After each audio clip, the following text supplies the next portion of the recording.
Before we start this video, I want to give a huge shout out to Upsy for sponsoring it. If you don't know who Upsy is, they are a service that is really killing it and changing the insurance industry. They offer really cheap insurance on countless electronics. They aim to put the customer first by offering extremely cheap prices on a ton of electronics and having fantastic customer service. They really go above and beyond to take care of their customers. So yeah, not only is Upsy sponsoring this video, but they're also sponsoring a giveaway, so depending on when you're watching this, the giveaway might be over. But if you're watching this in time, they're sponsoring a Samsung Galaxy S8 giveaway, so one of you guys can take home a brand new one. Check out that video right here for information on how to enter. But with that said, thank you to Upsy for sponsoring this video. If you love Upsy as much as I do, and you want to get Upsy, but you want even cheaper prices than they already are, you can use my code MBT88 on screen now. First link in the description down below for even cheaper prices at checkout. Thank you again to Upsy for sponsoring it. Let's get into this camera comparison.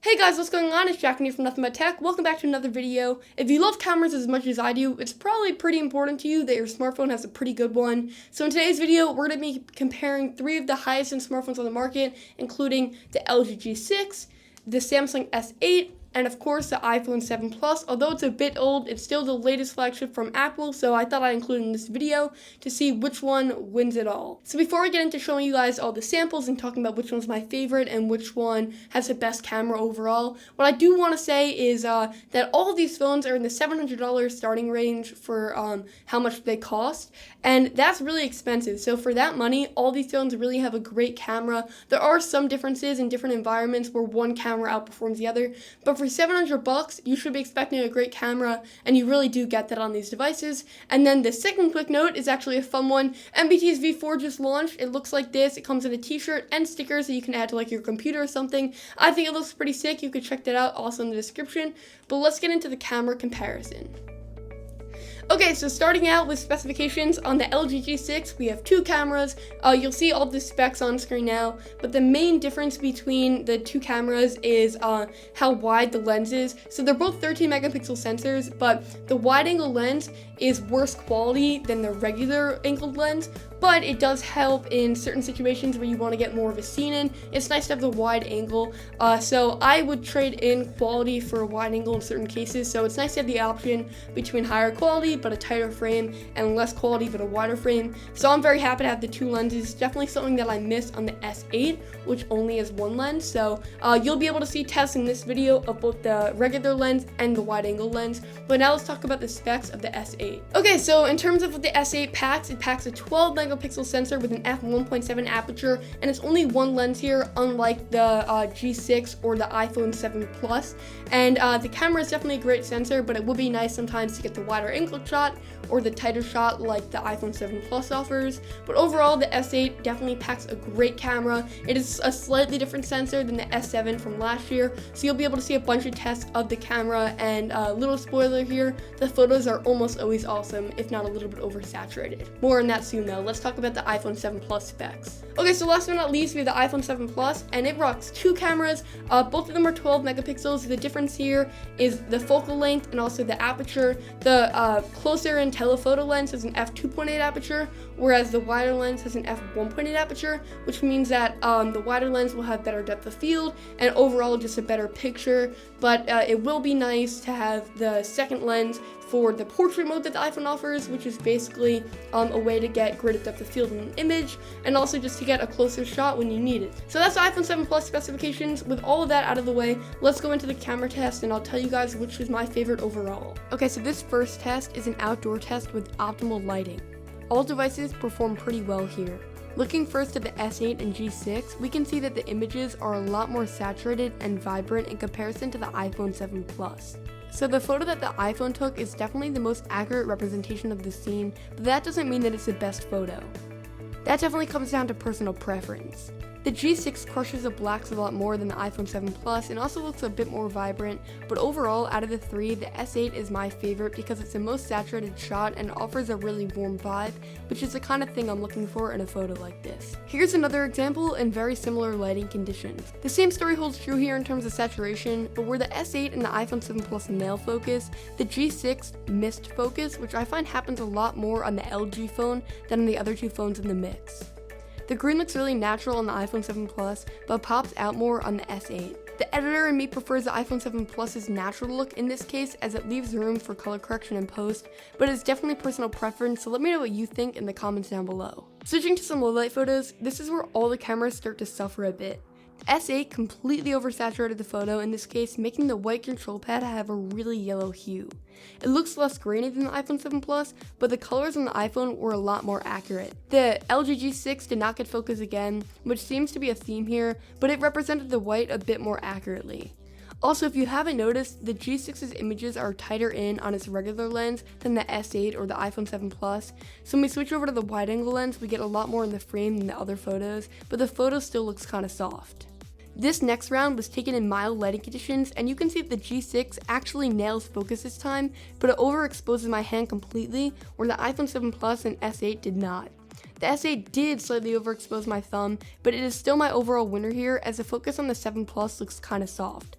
A quick note about focus is that I'm not tapping on the screen to focus in these images, I'm just tapping the shutter button and hoping that it gets the right focus, and the iPhone 7 Plus and S8 get it a lot more than the G6, which often misses focus or focuses on the wrong thing. So I would say that if you really want to nail focus on the G6, you're probably best off tapping the screen to get your subject in focus, but I feel like that shouldn't be a necessity to get the camera to focus, and I feel like you should just do it.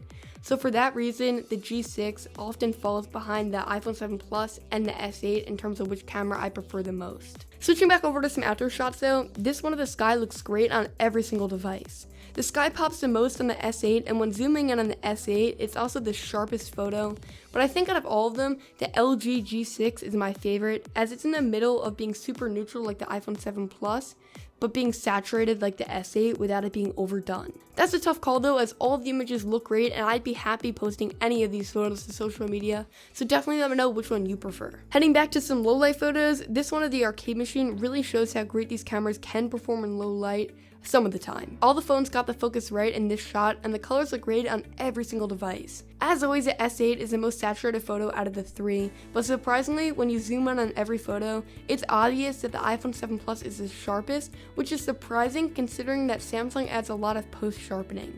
Switching over to video mode for a sec, the G6 had a lot of trouble keeping focus, whereas the S8 and the 7 Plus didn't have any issue at all. The stabilization across all devices was pretty consistent, but I think that the iPhone 7 Plus looks the least jittery. In the G6 video, it can easily be switched to the wide-angle lens, which is really cool in a scenario like this for getting the full shot. Looking at samples from the phones in full 4K, let's start with the iPhone. The shot looks pretty stable considering that it was taken in a handheld mode, and the iPhone didn't have any trouble keeping focus on the shot without me having to touch the screen. The video was also taken in pretty decent lighting, so there really isn't that much noticeable grain. Next, the S8 also produces a great video, but the stabilization is definitely slightly worse in comparison as it looks a bit jittery. The frame also has a bit of a greenish red tint to it and a lot more grain than the iPhone 7 Plus. Overall though, the video from the S8 looks pretty good, and I'm kind of just nitpicking here. I'd be happy with this video if I were to post it somewhere. Switching over to the G6, the white also looks a little on the blue side, which seems like another common theme with the G6's cameras. The stabilization is about up to par with the Samsung Galaxy S8 though, which is nice to see on an LG device, as it couldn't be said in past years. In my opinion, LG cameras in the past always had like a type of jello effect to them when walking around, as the stabilization was a bit too harsh. Going over to a portrait photo for a sec, this one was taken in studio lighting with blue LEDs in the back. On my professional $2,500 camera, this shot would look something like this, but on a smartphone camera, they all had trouble separating me from the background, so although I had studio LEDs pointed directly at me, the image kind of looks underexposed, and my skin tones go to the bluish purple side due to the LEDs behind me. The G6 is more cropped in as it's on the regular lens than the other two cameras, but overall on all the devices, this image is passable, but nothing beyond that, as the LEDs really messed up my skin tones in the photo. Looking at this image of a Coca-Cola box, the crop factor on the G6 is definitely noticeable.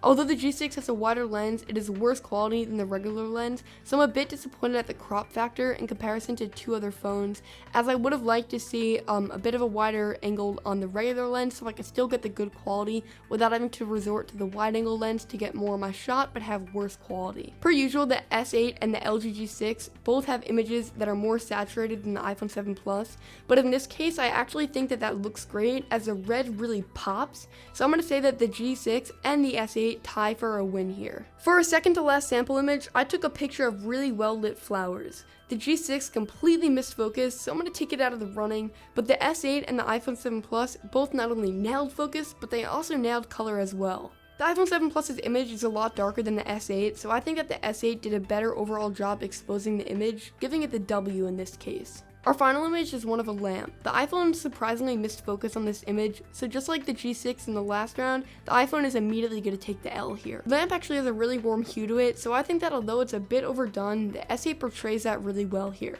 The G6 takes a much cooler white balance, which wasn't what this scene was. If you're looking for realism, the S8 is my pick in this particular round, but if you don't actually care how the shot was actually looking in real life, but you just want a cool photo, I think that the G6 takes the cake. Okay, so that's gonna be it for this video. Definitely let me know if you enjoyed it. If you want to see more camera comparisons, drop a like and leave a comment down below. And yeah, let me know which camera you thought was the best out of all of the samples and stuff. It really depends on what you look for in a camera. If you really like that saturated, sharp look, you might like the S8 or the G6 over the 7 Plus, but if you like the toned down, kind of neutral, this is how it actually was when I took the photo kind of look, you might prefer the 7 Plus. It also comes down to if you want a wider angle lens like the G6. I personally actually use that a lot. I didn't think I was going to, but it actually comes in handy for like scenery or just trying to get like more into a shot.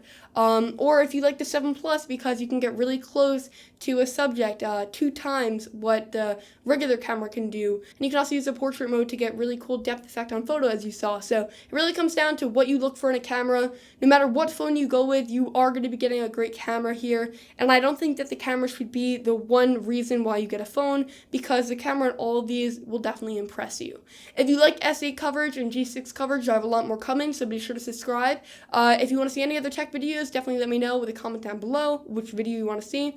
And if you want to check out the S8 unboxed, you can check it right here. You can subscribe here and check out my other content here. I appreciate you guys all taking the time out to watch this video. Definitely let me know what you think of it, and I'll catch you guys in the next one. Bye!